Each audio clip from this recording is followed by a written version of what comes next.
Bueno, egunon, bai, hasiko gara Ramon Basaldua Bizkai Irratitik, Irai Iturregiren prentsaurrekoarekin, nahi duzunean, Ramon? Bueno, Iraia, ezer baino lehen egunon. Egunon. Bueno, zelan dago taldea datorren partidura begira? Bueno, egia da, baja desente dekogu zela, ez dugu inorre, itxaso uste dute rekuperatuko dugula, gaur dana entrena dago atxobe eta itxaso Uriarte bai eugiko dugula konbokatorian, bestalde ikusi dozue nekane jausten dala, eta gero jokalariren bat dekogu, ondino ez dakigula bidaiatu aldauen edo ez, eta orduen bihar arte ez dugu jakingo. Eta bai, lau bost baja seguro eukiko dugu zela. Hori izango litzake balorazio egoera fisikoaren ganean, baina moral aldetik suposatzen dut taldea gainezka egongo dela. Bai, taldea ondo dau, ze azkenean lanaren ondorioan ikuste emaitzak direla, lau partidu irabazi doguz bostetik, ganera zuk ikusten dozuz lau partiduetan lortu diren datuak eta merezitako garaipenak izan dire, laurak, eta, zentzu horretan, taldeak ikusten dau ondo dauela, ez? Eta bajakaz bebai, beste jokalari batzuk sartu dira maikakoan, errendimendu handi mondabe, eta orduen jokalari guztiek deko zentxufeta, eta hori, goza da gorputz teknikoaren txat. Eta, Iraia, ze aldatu da talde honetan, aurrek urtean, zelak urte gogorra izan zen, eta orain pentzalei beste talde batala? Bai, nik uste ja motxilak endu da bela, uda ostean, naiz eta soilik lau aste eukin lesaman egon gabe, etorri ziren asko deskonektauta udan, eta hori, nik uste eurek bai esfortzu bat egin dabe, deskonexiona tope eta barriro indar birrututa etortzeko, eta zentzu horretan oso ondo etorri dire.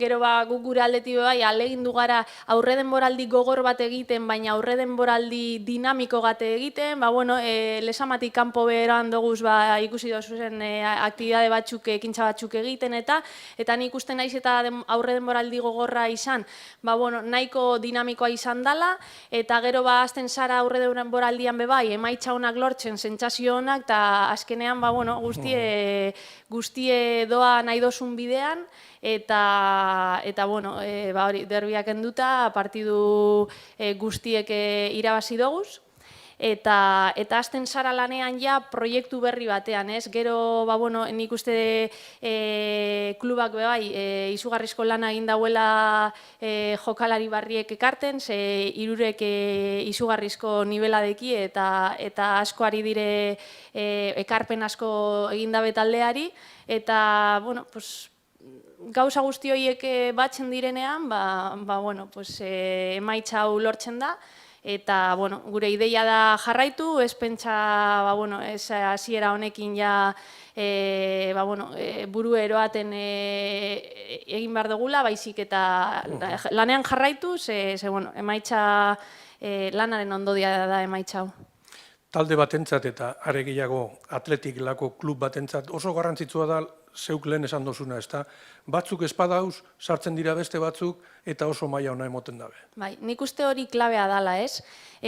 Azkenean alde batetik, plantilla kompetitibo bat egitea, askotan niri ikusten zenuen, eta maika jokalari edo amabi oso titularrak, eta gero lau bost jokalari beti suplenteak, eta hori titularrentzat be ez da ona, azkenean nahi ta ez, apurruet zona de konfort horretan zauz, ez? Nahiko eroso zauz, badakizu, euneko 80 batean betik jokatuko dozula, ez? Eta ointxe bertan, eurek aurreren denboralditik ikusi dabe, edo oso ondo nau, edo ez dut jokatuko. Eta ikusten dozue, aulkian deko guzela, beste denboraldi batzuetan titularrak, oso titularrak ziren jokalariak. Orduen eurek bebai aurrera pauso bat eman behar dabe, eta hori, plantilla kompetitibo bat izatea ezinbestekoa da. Bilbon badakizu, Bilbon eta Bizkaian, lasterazten garala gabarrea ataraten, ez da, edo atara gurean, noraino heldu daiteke talde hau? Nik uste, behitu, pasadan urtekoa ikusita, nik uste inoiz baino hotza hau euki behar dugula burue. Bai momentu txarretan, segu sartu ginenean, jokalariei bebai alegintzen ginen hori esaten, burue hotxeuki, eta oin, garaipenean berriro burue hotxeuki. Eurek dauz oso lasaien ez dauz euforia batean, edo zuek ikusten duzue Real Madrid bati irabazi eta normaltasunez ospatzen dugula. Nik beti esaten dut ospatu behar dela dana, ze azkenan ez dakizu inoiz zer gertatuko da urrengo astean, baina errespetu osoz eta inolako euforia barik ospatzen duguz gauzak. Eta zentzu horretan, pasadan urtean beha, azkenean taldeak, uste dute lehenengo 5 partidoetan 11 puntu lortu zituela. Eta guk aurten 12, nahi dut esan. Nik uste sentsazioa ona dela, jokalariak ointxe bertan konfiantzaz dau, ganera taldeak hobetzeko ondino asko deko, eta horrek nik uste dut optimista izatera bultzatzen gaituela, baina nik uste hori, egia da, pasan urtekoa ikusita, talde hau esala egon beharko jeitxiera postuetagaitik borrokatzen, pasan urtean bezala, gainera nik uste aurten plantilla hobeagoa dekogula, baina partiduz partidu joan, aurten inoiz baino gehiago, eta gero, goian egoteko aukerari badekogu, borrokatuko dugu, seguro, eta guk bai jokalariak eta bai teknikoak ambizio hori eukiko dugu goian egoteko. Esaten dabe, egoera gatzetatik ikasi egiten dela, ezta? Eta igez gertatutakoa neurri baten alde positiboa ikusitxe baliagarri izan da jokalarientzat? Nik uste eurentzat pertsonalki igual esperientziarik baliagarriena izan dela futbol munduan. Nik uste bizitza pertsonalirako bebai irabazi dabela esperientzia hori. Azkenan oso gogorra izan zen pasan urtean, baina nik uste haiek izugarrizko ikaskuntza euki dabela.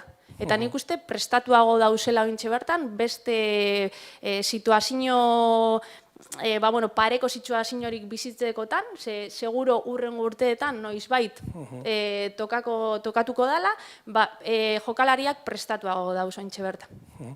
Eta maitzeko, Sevillaren aurka jokatuko dozue, Sevilla sailkapeneko erdialdean dago, zelako partidua itxaroten dozu? Beitu, Sevilla oso talde vertikala da, nik uste ligako talderik ez dakit vertikalena, baina 3-4 vertikalenen artean badago, ez? Nahiko joko zuzena egiten dau, kontraerasoan ondo irtetzen da, eta baloi ABP-tan ere talde potentea da, ez? Eta gero, intentsitate altuz jokatzen dabe, hau da, euren entrenatzaileak dekon gauza bat da, bere taldeak beti oso intentsoak direla. Orduen, Levanteren kontra berdinketa lortu dau, Madrid Club de Fútbol Femeninoen kontra berdinketa lortu dau, eta nik uste haiek aurrelari oso onak eta oso desekilibranteak dituztela, eta gero bai galdu dabela Errealaren kontra eta Eibarren kontra, eta gero bestegunean irabazi zegoen Valentziaren kontra. Egia da, emaitzen aldetik ez dauzela regular, hasiera honetan, egia da bai, jokalari asko aldatu dabela pasadan urtetik, orduan nik uste hasieran apurbete koordinatu behar direla eta ezagutu apurbe jokalariak, baina nik uste partida oso intentso bat izango dela. Baina, beste alde ere, nik uste guk baditugula gure armak, Sevillari min asko egiteko. Eskerrik asko. Zuri. Zuri, Ramon. Listo.